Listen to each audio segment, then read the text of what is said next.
ಆನೆ ಕರಿಗನ ಅಂಕುಶ ಕಿರಿದೆನ್ನಬಹುದೇ ಬಾರದಯ್ಯ. ಆನೆ ತನ್ನ ಪ್ರಜ್ಞೆಯನ್ನು ಕಳ್ಕೊಂಡಿಲ್ಲ, ಹಾವು ತನ್ನ ಸೂಕ್ಷ್ಮತೆಯನ್ನು ಕಳ್ಕೊಂಡಿಲ್ಲ. ಪ್ರಾಣಿಗಳು ತಮ್ಮ ಜೀವನದಲ್ಲಿ ಯಾವುದನ್ನು ಕಳೆದುಕೊಳ್ಳಲಾರದೆ ಬದುಕಿರ್ತಕ್ಕಂಥ ಪ್ರಾಣಿಗಳ ಮಧ್ಯದಲ್ಲಿ ನಾವು ಬದುಕಿದೀವಲ್ಲ, ಬದುಕಿರ್ತಕ್ಕಂಥ ನಮ್ಮ ಜೀವನಕ್ಕೆ ಒಂದಿಷ್ಟು ಬೆಳಕು ಬೇಕು. ಸೂಕ್ಷ್ಮಾತಿ ಸೂಕ್ಷ್ಮ ಪ್ರಾಣಿಗಳು ಜಗತ್ತಿನಲ್ಲಿ ಬದುಕ್ತಾರೆ, ಮನುಷ್ಯ ಬದುಕಬೇಕು ಅಂತಾನೆ ಮಹಾತ್ಮರು ಬಂದಿದ್ದೀವಿ. ಮನುಷ್ಯರು ಒಳ್ಳೆಯದನ್ನು ಕೇಳಬೇಕು ಅಂತಾನೆ ಮಹಾತ್ಮರು ಬಂದಿದ್ದು. ಮನುಷ್ಯರು ಒಳ್ಳೆಯ 4 ಮಾತುಗಳನ್ನು ಕೇಳಿ ವರ್ತನೆಗಳಿಂದ ಪರಿವರ್ತನೆ ಆಗಬೇಕು ಅಂತ ಹೇಳತಕ್ಕಂಥದ್ದೇ ಅನುಭವ ಆಗುತ್ತೆ. ಮನುಷ್ಯ ಇರುವಂತೆ ಇರಬಾರದು. ಇರುವಂತೆ ಇರೋದಕ್ಕೇನು? ಏನಿರೋದು? ಇರುವಂತೆ ಇರೋದು ಮನುಷ್ಯನ ಲಕ್ಷಣ ಅಲ್ಲ. ಅವನು ನರನಾಗಿ ಇರಬಾರದು, ಹರಣ ಆಗಬೇಕು. ಅಂಗಗುಣಗಳು ಹೋಗಬೇಕು, ಲಿಂಗ ಗುಣಗಳು ಬರಬೇಕು, ಅವಗುಣಗಳು ಹೋಗಬೇಕು, ಅನುಭಾವದ ಗುಣಗಳು ಬರಬೇಕು. ಅವನಿಗೆ ಮನುಷ್ಯ ಅಂತ. ಬಹಳ ಜನ ಏನ್ ತಿಳ್ಕೊಂಡಿದ್ರಿ ಮನುಷ್ಯ ಅಂತಂದ್ರೆ I M A very proud of the world. ನಾನು ಡಾಕ್ಟರೇಟ್ ಮಾಡಿದ್ದೀನಿ, ಮಾಡು. ಇಂಜಿನಿಯರ್ ಮಾಡಿದ್ದೆ, ಮಾಡು. ಎದಕ್ಕಾಗಿ ಮಾಡಿದ್ದೆ? ಶಿಕ್ಷಣ ನಿನ್ನ ಹೊಟ್ಟೆಪಾಡನ್ನು ಬದಲಾಯಿಸಿದೆ ಹೊರತು ನಿನ್ನ ಬದುಕನ್ನು ಬದಲಾಯಿಸಿ. ಶಿಕ್ಷಣ ನಿನ್ನ ವ್ಯವಸ್ಥೆಯನ್ನು ಬದಲಾಯಿಸಬಹುದು.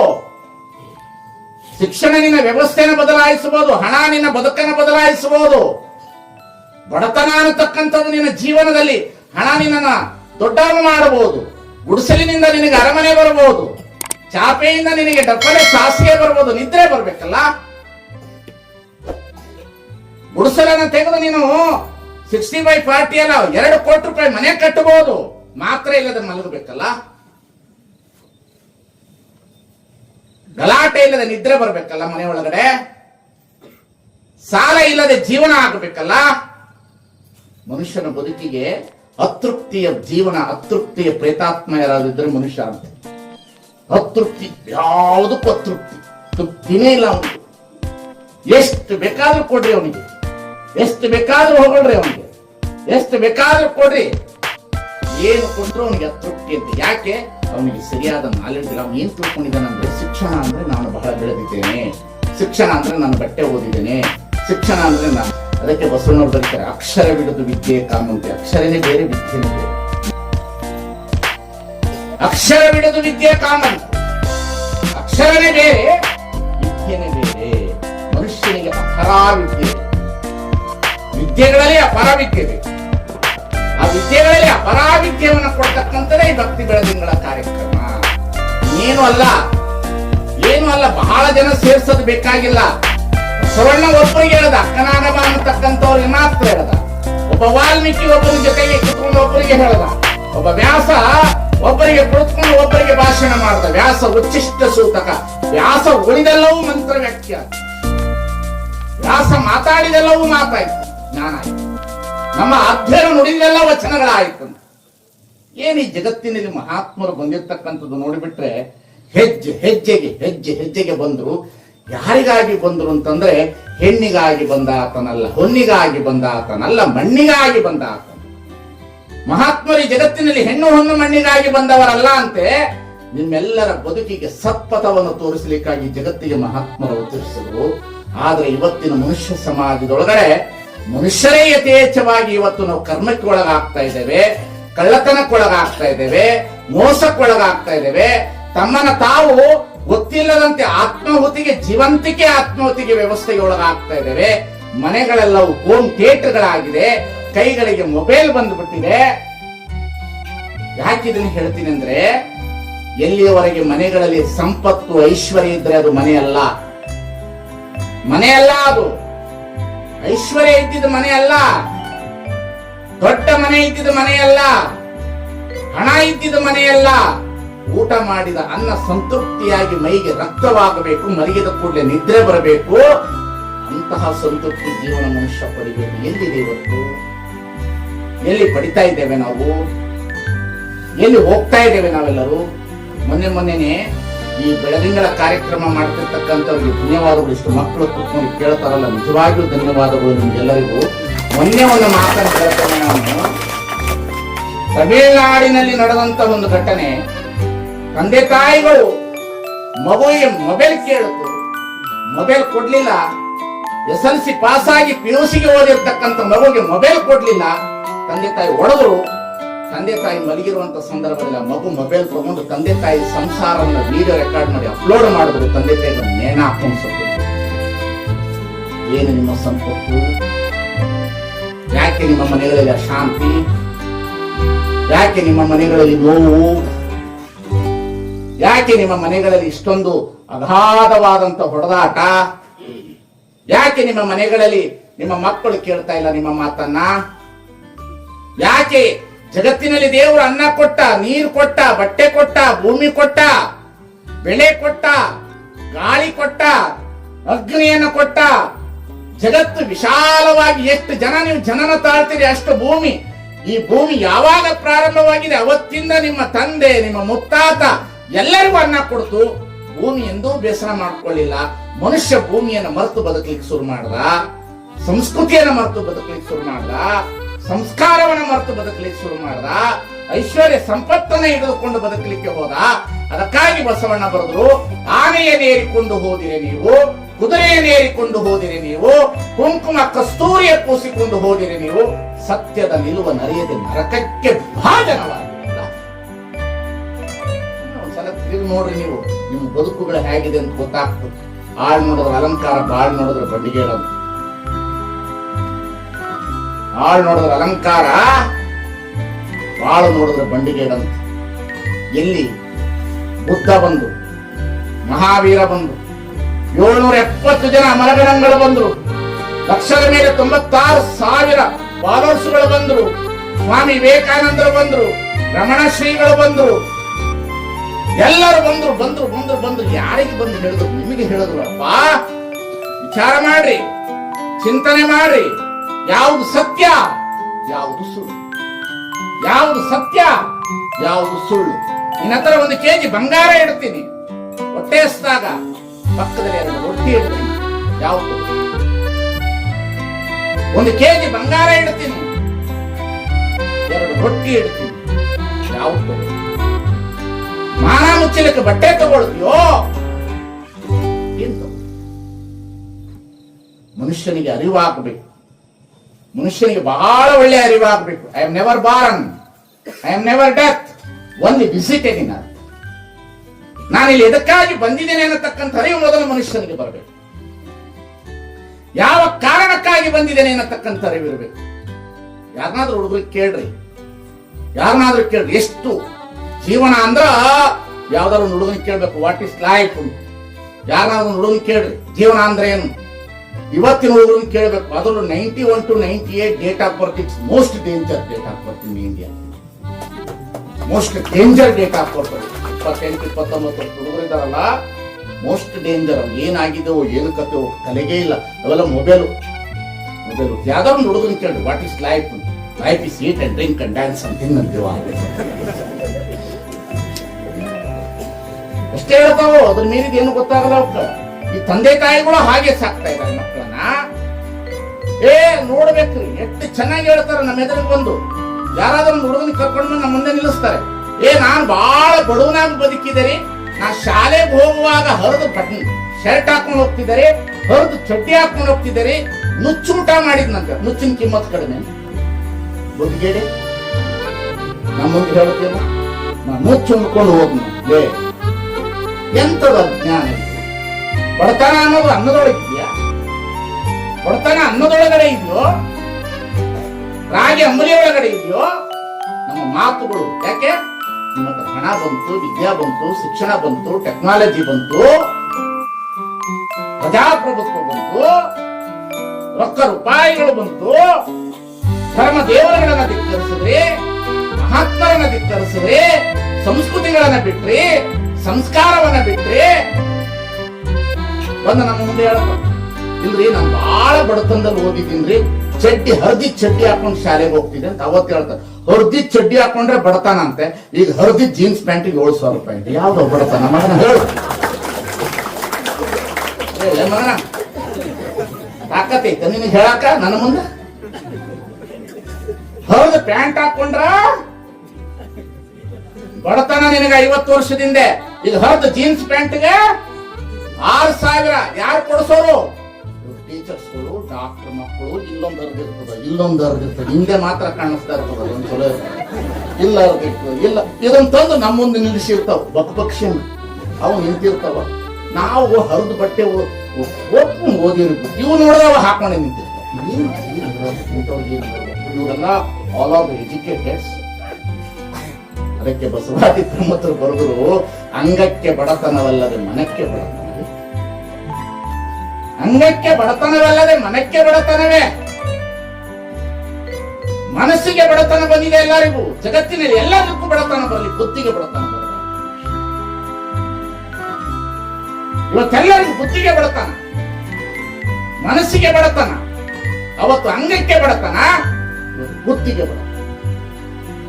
ಅವತ್ತು ಹಿರಿಯರಲ್ಲಿ ಅಂಗಕ್ಕೆ ಬಡತನ, ಅನ್ನಕ್ಕೆ ಕೊರತೆ ಇರಬಹುದು, ಸಂಸ್ಕಾರಕ್ಕೆ ಕೈ ಮುಗಿಯೋದಕ್ಕೆ ಕೊರತೆ ಇಲ್ಲ. ಬಂದಂತ ಹಿರಿಯರ ಹೆಣ್ಣು ಮಕ್ಕಳ ತಲೆ ಮೇಲೆ ಸೆರಗು ಹೋಗಲಿಲ್ಲ, ಹಣೆ ಮೇಲೆ ವಿಭೂತಿ ತೆಗೆಯೋದನ್ನ ಮರೀಲಿಲ್ಲ. ವಿಭೂತಿ ಹಚ್ಕೊಂಡ್ರು, ಅದೇ ಅನ್ನ ಇರ್ಲಿ, ಅದೇ ನೀರಿರ್ಲಿ, ಅದೇ ತಟ್ಟೆ ಇರ್ಲಿ, ಅದೇ ಸಗಣಿ ಹಾರಿಸಿರ್ತಕ್ಕಂಥ ಮನೆ ಇರ್ಲಿ, ಯವ್ವ ಬಾ ಇಲ್ಲಿ ಕುತ್ಕೋ, ಊಟ ಮಾಡು, ವಿಭೂತಿ ಹಚ್ಕೋ.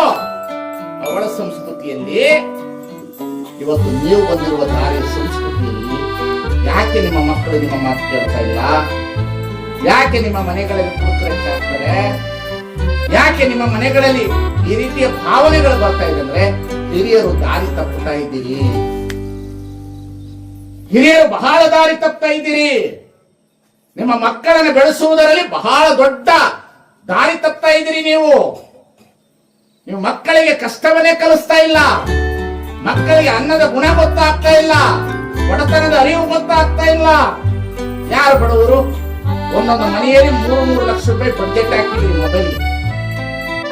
ಒಬ್ಬೊಬ್ಬನ ಮೊಬೈಲ್ 20,000 ರೂಪಾಯಿ. 10 ಜನ ಇದ್ರೆ 12 20 ಲಕ್ಷ ರೂಪಾಯಿ ಬಡ್ಜೆಟ್ ಹಾಕಿದ್ರಿ ಮೊಬೈಲ್ಗೆ. ಏನು ಬಡತನ? ಏನು ಕಡಿಮೆ ಮಾಡಿದಾನೆ ದೇವರು ನಿಮಗೆ? ಇವತ್ತು ಜರೂರಾಗಿ ನಮ್ಮ ಜಗತ್ತಿನಲ್ಲಿ ಭಾರತದೊಳಗಡೆ ಮೊಟ್ಟ ಮೊದಲಿಗೆ ಬರಬೇಕಾಗಿರ್ತಕ್ಕಂಥದ್ದು ಮಕ್ಕಳಿಗೆ ಸಂಸ್ಕೃತಿ ಮತ್ತು ಸಂಸ್ಕಾರ. ಕೊರತೆ ಹೆಚ್ಚಿದೆ, ಬಹಳ ಹೆಚ್ಚಿದೆ. ನಾನೇ 30 ವರ್ಷದ ಹಿಂದೆ ಬಂದಾಗ ಬೈಲು ಇದ್ದಂಗಿಲ್ಲ. ಅದು ಕಾರಣ ಏನು ಅಂತಂದ್ರೆ ಹಿರಿಯರು ದಾರಿ ತಪ್ಪು. ಹಿರಿಯರು ಎಂದು ದಾರಿ ತಪ್ಪಬಾರದು, ದಾರಿಗಳನ್ನು ಎಂದು ತಪ್ಪಬಾರದು. ಆ ದಾರಿ ನಿಮಗೆ ದುಃಖ ಅಲ್ಲ, ನಿಮ್ಮ ಮನೆಗೆ ದುಃಖ, ನಿಮ್ಮ ಮಕ್ಕಳ ಭವಿಷ್ಯಕ್ಕೆ ದುಃಖ, ನಮ್ಮ ಬದುಕಿಗೆ ದುಃಖ. ಇದನ್ನ ಬಹಳ ಎಚ್ಚರದಿಂದ ಕಂಡವರು ಯಾರಾದ್ರೂ ಇದ್ರೆ ಮೂಕಬಸವನಗರದವರು ಬಹಳ ಎಚ್ಚರದಿಂದ ಕಂಡು, ಮಠನೂ ಇಲ್ಲ, ಗುರುಗಳೂ ಇಲ್ಲ, ನಮ್ಮ ಮಕ್ಕಳು ಕೆಡಬಾರದು ಅಂತ ಲೈಟ್ ಇಲ್ಲದ ಕತ್ತಲೆ ಆ ಕೋಣೆ ಒಳಗಡೆ 4 ಮಕ್ಕಳಿಗೆ ಯೋಚನೆಗಳನ್ನ ಇಡತಕ್ಕಂಥ ಕೆಲಸವನ್ನು ಇಟ್ಟುಕೊಂಡು ಆಧ್ಯಾತ್ಮ ನಡೆಸ್ಕೊಂಡು ಬಂದರಲ್ಲ, ಇದು ಬಹಳ ದೊಡ್ಡದು ಅನ್ನತಕ್ಕಂಥದ್ದನ್ನ ಅರ್ಥ ಮಾಡಿ ಚೆನ್ನಾಗಿ ಅರ್ಥ ಮಾಡ್ಕೊಳ್ಬೇಕು. ಇಲ್ಲಿ ಕೂತವರೆಲ್ಲರೂ ಯಾರು ಶ್ರೀಮಂತರಲ್ಲ. ಬಹಳ ಜನ ನೀವೇನು ಶ್ರೀಮಂತರಲ್ಲ. ಬ್ರಿಟನ್ನಿನ ಸೂರ್ಯ ಮುಳುಗದ ಸಾಮ್ರಾಜ್ಯದ ರಾಣಿಯರ ಮುಂದೆ ನಾವು ನೀವೆಲ್ಲ ಏನು? ಯಾವ ಬಂಗಾರ, ಯಾವ ಒಡವೆ? ಭಾರತ ದೇಶದ ಒಡವೆ ಬಂಗಾರ ಅಂದ್ರೆ ಅಧ್ಯಾತ್ಮ, ಬೇರೆ ದೇಶದ ಒಡವೆ ಬಂಗಾರ ಅಂತಂದ್ರೆ ಐಕ ಸುಖ. ಭಾರತ ದೇಶದೊಳಗಡೆ ಮಕ್ಕಳಿಗೆ ಒಳ್ಳೆ ಸಂಸ್ಕಾರವನ್ನು ಕೊಡಬೇಕಾಗ್ತಿಲ್ಲ ಅಂದ್ರೆ ಮಕ್ಕಳು ಮುಂದಿನ ದಿನಮಾನ ಕಾಲದಲ್ಲಿ ನಿಮ್ಮ ಕೈಯಲ್ಲಿ ಸಿಗುವುದಿಲ್ಲ. ನೀವು ಮಕ್ಕಳನ್ನ ಬಹಳ ಎಚ್ಚರದಿಂದ ಸಾಕ್ರಿ. ಸಂಪತ್ತಲ್ಲ, ಹಣ ಅಲ್ಲ, ಆಸ್ತಿ ಅಲ್ಲ. ನೀವು ಮಕ್ಕಳಿಗೆ ಆಸ್ತಿಯನ್ನು ಮಾಡಿಡೋದಲ್ಲ, ಮಕ್ಕಳನ್ನೇ ಆಸ್ತಿ ಆಗಿ ಮಕ್ಕಳಿಗೆ ಆಸ್ತಿ ಮಾಡ್ತಾರ್ರಿ ಬಹಳ ಜನ. ಮುಂದೆ ಹೆಂಗ್ರಿ ನನ್ನ ಮಗನಿಗೆ ಯಾಕೆ ದುಡ್ಕೊಂಡು ತಿನ್ನಕ್ ಬರಲ್ಲ, ಕೈ ಇಲ್ಲ, ಕಣ್ಣಿಲ್ಲ. ಯಾರು ಮಕ್ಕಳಿಗೆ ಆಸ್ತಿ ಮಾಡಿಟ್ಟಿದ್ದಾರೆ ಆ ಮಕ್ಕಳೆಲ್ಲೋ ಮುಂದೆ ಬರ್ತಾ ಬರ್ತಾ ಬರ್ತಾ ಬರ್ತಾ ತಿರುಗಿಸ್ಕೊಂಡು ಹೋಗ್ತಾರೆ ಹೊರತು ಅವ್ರು ಬೆಳೆಯೋದಿಲ್ಲ. ಏನು ಇಡಬಾರ್ದ್ರಿ ಮನೆ ಒಳಗಡೆ? 2 ಚರಿಗೆ, 1 ಚಾಪಿ, 1 ಗುದ್ಲಿ, 1 ಸಾಲಿಕಿ, 2 ಇದನ್ನ ಇಡಬೇಕು. ಸಾಲ ಇಲ್ಲದಿರ್ತಕ್ಕಂಥ ಬದುಕು ಕಟ್ಟಬೇಕು. ಮಗನ ಕೇಳಬೇಕು, ಏನು ಕೊಟ್ಟಿಲ್ಲ ಅಂದ್ರೆ ಏನು ಕೊಡೋದ? ದೇವ್ರ 2 ಕೈ ಕೊಟ್ಟ ದುಡ್ಕೊಂಡು ತಿನ್ನು ಮಗನನ್ನು. ನಾವು ಮಕ್ಕಳು ಗ್ಲೌಸ್ ಹಾಕು, ಬಿಸ್ನೀರ ತೊಳ್ಕೊ. ಎಲ್ಲರೂ ಬಿದ್ರೆ ಏನು ಅಯ್ಯೋ, ಜಗತ್ತಿನಲ್ಲಿ ಮನುಷ್ಯ ಪ್ರಾಣಿ ಎಲ್ಲಿಗೆ ಬಂದು ನಿಂತಿದ್ದಾನೆ ಅಂತಂದ್ರೆ, ಏನು ವಿಕಾಸ ಅಂದ್ರೆ ಏನು? ವಿಕಾಸ ಅಂದ್ರೆ ಏನು? ಮನೆಯೊಳಗಿರೋ ಸೋಪಾನ. ವಿಕಾಸ ಅಂದ್ರೆ ಏನು? ಬಹಳ ದೊಡ್ಡ ಬೈಕ. ನಾನು ಬಹಳ ರಾಯಲ್ ಎನ್ಫೀಲ್ಡ್ ಓಡಿಸ್ತೀನಿ, ಸರ್ಕಸ್ ನಲ್ಲಿ ಕರಡಿ ಓಡಿಸ್ತೀನಿ. ಏನ್ ನಿನಗೋದಕ್ಕೂ ಏನು ವ್ಯತ್ಯಾಸ? ನಾನು ಫುಟ್ಬಾಲ್ ಆಡಿಸ್ತೀನಿ, ನಾನೇ ಫುಟ್ಬಾಲ್ ಆಡ್ತೀನಿ ಸರ್ಕಸ್. ಏನ್ ದೊಡ್ಡ ಮಾತು? ನಾನು ಬಹಳ ದೊಡ್ಡ ಮನೆ ಕಟ್ಟಿದ್ದೀನಿ, ಬರೀ ಗೀಜಿಗಿನ ಕೂಡದ ಮುಂದೆ ಮನೆ ಕಟ್ಟಿ, ಮಳೆ ದಂಡೆ ಗೀಜಿಗಾದಲ್ಲ ಆ ತರದೊಂದು ಮನೆ ಕಟ್ಟಿ ಗೀಜಿಗಿನ ಮುಂದೆ ಮನೆ ಕಟ್ಟಿ. ನೀವು ಮನೆ ಕಟ್ಟಿದ್ರೆ ನೀವು ಮುಂದಿನ ಬಾಕ್ಲಿಂದ ಬಾಕ್ಲ ಮುಂದಿನ ಬಾಕ್ಲ ಎಷ್ಟು ಚೆನ್ನಾಗಿ ಅದೊಂದು ಮನೆ ಕಟ್ಟಕ್ಕಾಯ್ತು, ಬದುಕು ಕಟ್ಟಕ್ಕಾಯ್ತು. ಮನುಷ್ಯನ ಬದುಕು ವಿಕಾಸ ಆಗಬೇಕಾಗಿತ್ತು, ವಿಕಾರ ಆಯ್ತು. ವಿಕಾಸ ಆಗಬೇಕಾಗಿತ್ತು, ವಿಕಾರ ಆಯ್ತು. ಬದುಕು ನಶ್ವರವಾಯಿತು. ಜೀವನ ಹೊಡೆದಾಟಕ್ಕೆ ನಿಂತ್ಕೊಳ್ತು, ಅಧಿಕಾರಕ್ಕೆ ನಿಂತ್ಕೊಳ್ತು, ಅಹಂಕಾರಕ್ಕೆ ನಿಂತ್ಕೊಳ್ತು, ದ್ವೇಷಕ್ಕೆ ನಿಂತ್ಕೊಳ್ತು, ಪರಸ್ಪರ ಮನುಷ್ಯನನ್ನು ದೂಷಿಸುವುದಕ್ಕೆ ನಿಂತ್ಕೊಳ್ತೇ ಹೊರತು ತನ್ನ ಬದುಕಿನನ್ನು ವಿಕಾಸ ಮಾಡಿಕೊಳ್ಳೋದಕ್ಕೆ ಮನುಷ್ಯ ಹೆಜ್ಜೆನೇ ಇಡ್ಲಿಲ್ಲ. ಮನೆಗಳು ಮಠಗಳಾಗಬೇಕಾಗಿತ್ತು, ಮನೆಗಳು ಅಧ್ಯಾತ್ಮದ ಕೇಂದ್ರಗಳಾಗಬೇಕು, ಮನೆಗಳು ಸಂಜೆ ಹೊತ್ತು ಪ್ರಾರ್ಥನೆ ಕೇಂದ್ರಗಳಾಗಬೇಕು, ಮನೆಗಳು ಸಂಜೆ ಹೊತ್ತು ಅನುಭವದ ಕೇಂದ್ರಗಳಾಗಬೇಕು. ಮನೆಗಳು ಹೋಮ್ ಥಿಯೇಟರ್ಗಳಾಗಬೇಕು. ಸಂಜೆ ಹೊತ್ತು ಟಿವಿ ಹಾಕೊಂಡು ಬಾಳ ಅಂತ ಹೇಳಲ್ಲ, 7ರಿಂದ 11 ಗಂಟೆವರೆಗೂ ಟಿವಿ ಹಾಕೋದು. ತಾಯಿ ಮಕ್ಕಳನ್ನ ಊಟ ಮಾಡಿಸುವಾಗ ಕ್ರೈಮ್ ಸ್ಟೋರಿ ತೋರಿಸೇ ಒಂದು ತನ್ನ ತಿಂದ ಮೇಲೆ ಕೊನೆಗೆ ಕ್ರೈಮೇ ಮಾಡ್ಬೇಕಲ್ಲ. ಇನ್ನೇನು ಮಾಡ್ಬೇಕು? ಯಾರನ್ನಾರು ಒಂದು ಕೊಲೆನೇ ಮಾಡ್ಬೇಕಲ್ಲವ. ನಿನ್ನೆ ನೋಡೋದಿಲ್ಲ ಬೆಳಗಾವಿನಲ್ಲಿ ನಡೆದ ಘಟನೆ. ಹೆಂಡತಿ ಏನು ಮಾಡಾಳ? ಶಿವಾಯಿನ ಕೋಟಿಗಟ್ಟಲೆ ಹಣ, ಸಂಪತ್ತು, ಬದುಕು ಎಲ್ಲವೂ ಇತ್ತು. ಏನು ಮಿತಿ ಮೀರಿದಂತವರು. ಹುಡುಗಿ ಇದೇ ಗಂದಿಗವಾಡದ ಹುಡುಗಿ, ಬೇಕಾದಂಗ ಸಂಪತ್ತು ಐಶ್ವರ್ಯವನ್ನು ತುಂಬಿಕೊಂಡು ಬದುಕಿರ್ತಕ್ಕಂಥ ಮನೆತನಗಳು ಇವತ್ತು ಸಾಸುವೆಯಷ್ಟು ಸುಖಕ್ಕೆ ಸಾಗರದಷ್ಟು ದುಃಖದ ಕಡೆಗೆ ಹೋಗಿ ನಿಂತಿರುವಾಗ, ನಮ್ಮ ಕಣ್ಣೆದುರಿಗೆ ವಿದ್ಯಮಾನಗಳು ಎದ್ದು ನಿಲ್ಲುತ್ತಿರುವಾಗ, ನಮ್ಮ ಕಣ್ಣ ಎದುರಿಗೆ ಟಿವಿ ಮಾಧ್ಯಮಗಳು ಪ್ರತಿದಿನ ಇಂಥವುದನ್ನು ತೋರಿಸುವಾಗ, ಇಂತಹದನ್ನು ನೆನೆಸಿಕೊಂಡು ಮನುಷ್ಯ ಬದುಕ್ತಾ ಇದ್ದಾನೆ ಅಂತಂದ್ರೆ ಕ್ರೂರಿ ಆಗಲಾರದೆ ಏನಾಗ್ತಾನೆ ಇವತ್ತು?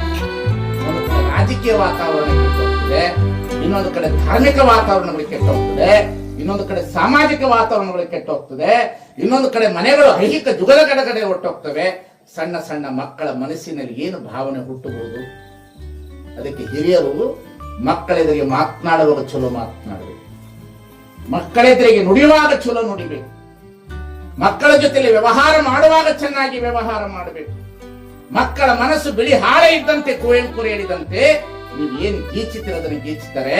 30 ವರ್ಷದ ಹಿಂದೆ ಗಣಾಚಾರಿ ನಾಗಣ್ಣ ಇಬ್ಬರು ಏನು ಒಳ್ಳೆ ಚೆನ್ನಾಗಿ ಗೀಚಿದರಲ್ಲ, ಆ ಗೀಚಿದ ಪ್ರತಿಫಲವೇ ಇವತ್ತು ಫಲಪುಷ್ಪವಾಗಿ ಬೆಳೆದಿದೆ ಅನ್ನತಕ್ಕಂಥ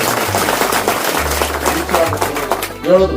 ನಾನು ಗೌರ್ಮೆಂಟ್ ಶಾಲೆಗೆ ಬಂದ ಮೇಲೆ ನನಗೆ ಬೇಸರ ಆಯಿತು. ಈ ಹಳ್ಳಿ ಹುಡುಗರಿಗೆ ಹೆಂಗ್ ತರಿಸೋದು, ನಾನು ಹೆಂಗ್ ತಿಳ್ಕೋಬೇಕು? ನಾನು ಪ್ರೈವೇಟ್ ಸ್ಕೂಲಲ್ಲಿ ಓದಿ ಬಂದಿರೋದು. ನಾನು ನೋಡಿದ್ರೆ ಶೂ ಅದ, ನಂದು ಪ್ಯಾಂಟ್ ಅದ, ನಂದು ಟೀ ಶರ್ಟ್ ಅದ, ನಂದು ಟೈ ಹಾಕೊಂಡು ಬಂದಿದ್ದು. ನಾನು ಈ ಹುಡುಗನ ಆವಾಗ ಒಂದಿಷ್ಟು ಮನಸ್ಸು ಬದಲಾವಣೆ ಆಗ್ಲಿಕ್ಕೆ ಕಾರಣ ಏನಂತಂದ್ರೆ, ಗಣಾಚಾರ್ಯ ಅಂತ ನಮ್ಮ ಹಿರೇಮಠ ಅನ್ನತಕ್ಕಂಥ ಗುರುಗಳು, ಅವರ ಗಂಗಾಧರ ಹಿರೇಮಠ ಅಂತಕ್ಕಂಥ ಗುರುಗಳು ಅವರಿಗೆ ಚಲೋ ಬೋಧನೆ ಮಾಡಿರೋದ್ರಿಂದ, ಇಲ್ಲಪ್ಪ ಆ ಮಕ್ಕಳು ದೇಶದ ಮಕ್ಕಳು, ಆ ಮಕ್ಕಳು ನಿಮ್ಮ ಮಕ್ಕಳು, ಆ ಮಕ್ಕಳನ್ನು ನೀನು ಗಮನ ಇಡು. ಅದಕ್ಕೆ ಒಳ್ಳೆ ಶಿಕ್ಷಕ ಒಂದು ಊರಿಗೆ ಸಿಕ್ಕದ್ರೆ ಏನಾಗ್ತದೆ, ಅದು ಉದ್ಧಾರ ಆಗ್ತದೆ ಅನ್ನೋದಕ್ಕೆ ಈ ಮೂಕ ಬಸವಣ್ಣನವರ ಸಾಕ್ಷಿ ಅನ್ನತಕ್ಕಂಥ. ಬಹಳ ಜನರಿಗೆ ಜೀವನದ ಮೌಲ್ಯಗಳು ಗೊತ್ತಿದೆ, ಬಹಳ ಜನರಿಗೆ ಗೊತ್ತಿಲ್ಲ ಜೀವನದ ಮೌಲ್ಯಗಳು. ಜೀವನ ಅಂತ ಮತ್ತು ಆಯುಷ್ಯನ ಬಹಳ ಕಳ್ಕೊಳ್ತಾ ಇದ್ದೀವಿ ನಾವು, ಬಹಳ ಕಳ್ಕೊಳ್ತಾ ಇದ್ದೀವಿ. ಕ್ಷಣಿಕ ಹೊತ್ತು ಕೊಲೆಗೈವರೆ. ಯಾರು ಸಮಯವನ್ನ ಕೊಲೆ ಮಾಡ್ತಿದ್ದಾರೆ ಅವರಿಗೆ ಬದುಕು ಗೊತ್ತಿಲ್ಲ. ಹೊತ್ತು ಕೊಲೆಗೈವರೆ ಅಂತ ಬರೀತಾರೆ ಬಸವಣ್ಣ. ಸಮಯವನ್ನ ಎಂದು ಹಾಳು ಮಾಡಬಾರದು ಮನುಷ್ಯ. All time not hour times. ದೇವ್ರು ಯಾವಾಗ ನಮ್ಮನ್ನು ತಗೊಂಡೋಗ್ತಾನಂತ ಗೊತ್ತಿಲ್ಲ, ಮಾತನಾಡಿ ಮೆಟ್ಟಿ ರೀತಿಯಿಂದ ಗೊತ್ತಿಲ್ಲ. ಹಾರ್ಟ್ ಅಟ್ಯಾಕ್ ಆಗಿ ಹೋದ್ರು ಹೋಗ್ಬಿಡ್ಬೋದು. ಅದು ಒಳ್ಳೇದನ್ನೇ ಮಾಡ್ತೀವಿ, ಒಳ್ಳೇದನ್ನೇ ಮಾಡ್ಬೇಕು ನಾವು. ಹಣ ಕೊಟ್ಟವನು ದೊಡ್ಡವನಲ್ಲ, ದಾನಿ ದೊಡ್ಡವನಲ್ಲ. ಸಮಾಜವನ್ನು ಕೆಡಿಸಲಾರದೆ ಇಟ್ಟು ಹೋದವನು ಬಹಳ ದೊಡ್ಡವನು ಅನ್ನತಕ್ಕಂಥದ್ದನ್ನ ಬಹಳ ಜನ ಸಮಾಜವನ್ನು ಕೆಡಿಸ್ತಾ ಇದ್ದೀವಿ, ದೊಡ್ಡವರಾಗ್ಬಿಡ್ತೀವಿ. 50,000 ಕೊಟ್ಟಾನ, ಲಕ್ಷ ಕೊಟ್ಟಾನ, ಎಲ್ಲಿಂದ ಕೊಟ್ಟಾನ? ಬುರ್ಬುಸ್ ಕುರ್ಮಾಮ ಅಲ್ವಾ? ಬುರ್ಬುಸ್ಸು ಕೊಡೋದೆಲ್ಲಿ? ನೀವು ಬೇಕಾದಂಗೆ ಕೊಡ್ರಿ. ಈ ಜಗತ್ತಿನಲ್ಲಿ ಏನು ಕೊಡಬೇಕಾದ ಅವಶ್ಯಕತೆ ಇಲ್ಲ. ಜಗತ್ತಿನಲ್ಲಿ ಒಳ್ಳೆಯ 4 ಮಾತುಗಳನ್ನು ಹೇಳಿದ್ರೆ ಸಾಕು. ಜಗತ್ತಿನಲ್ಲಿ ಮನುಷ್ಯರು ಬದುಕೋರಿದ್ದಾರೆ 4 ಒಳ್ಳೆಯ ಮಾತುಗಳು. ಒಳ್ಳೆಯ ಮಾತುಗಳನ್ನು ಹೇಳೋರಿಲ್ಲ ಮನೆಗಳಲ್ಲಿ. ಅಜ್ಜಿಯಾದವನು ತಾತನಾದವನು ಮಕ್ಕಳನ್ನ ಕೂರಿಸಿಕೊಂಡು ಕತೆ ಹೇಳುವವರಿಲ್ಲ. ತಂದೆ ತಾಯಿಗಳು ಮಕ್ಕಳನ್ನ ಕೂರಿಸಿಕೊಂಡು ವಿದ್ಯಾವಂತರು ಪಾಠ ಹೇಳುವವರಿಲ್ಲ. ಎಷ್ಟು ಪರಿಸ್ಥಿತಿ ಕೆಟ್ಟೋಗಿದೆ ಗೊತ್ತಾ ಮನೆಗಳಲ್ಲಿ? ಎಷ್ಟು ಕೆಟ್ಟೋಗಿದೆ ಅನ್ನತಕ್ಕಂಥದ್ದನ್ನು ನೋಡಿದ್ರೆ ಹೊಟ್ಟೆ ಉರಿತಿದೆ ನನಗೊಂದೊಂದು ಸಲ. ಎಷ್ಟೊಂದು ಸಲ ನನಗೆ ಏನು ಮಾಡೋದು ಅವ್ರ ಹಣ, ಸಂಪತ್ತು, ಊಟ, ತಿಂಡಿ, ಜಗತ್ತು ಇದರ ಮೇಲೆ ಹೊರಟಿರುವಾಗ ಸತ್ಯದ ನಿಲುವೆಲ್ಲಿ ಗೊತ್ತಾಗ್ತದೆ. ಭಾರತ ದೇಶ ಹಾಗಲ್ಲ. ಭಾರತ ದೇಶ ಉಳಿದಿರೋದೇ ಕೈಗಾರಿಕೆಗಳಿಂದಲ್ಲ. ಭಾರತ ದೇಶ ಉಳಿದಿರೋದೇ ಇಬ್ಬರಿಂದಲ್ಲ. ಬೇಗ ಇಬ್ಬರಿಂದನೇ ಈ ದೇಶ ಉಳಿಯೋದು. ಒಂದು ರೈತರಿಂದ, ಇನ್ನೊಂದು ಆಧ್ಯಾತ್ಮದ ಚಿಂತಕರಿಂದ ಈ ದೇಶ ಉಳಿತಿದೆ ಅನ್ನತಕ್ಕಂಥದ್ದು. ವಿಜ್ಞಾನಿಗಳಿಂದ ಈ ದೇಶ ಉಳಿಯೋದಿಲ್ಲ.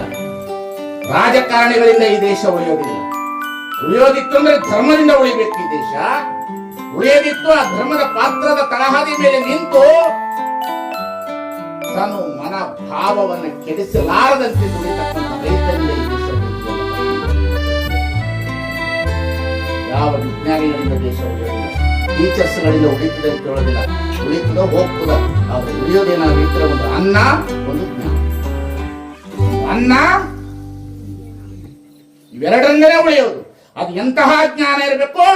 ಪವಿತ್ರವಾದ ಧರ್ಮಜ್ಞಾನ ಇರಬೇಕು, ಅನುಭಾವದ ಜ್ಞಾನ ಇರಬೇಕು, ಸತ್ಯದ ಜ್ಞಾನ ಇರಬೇಕು.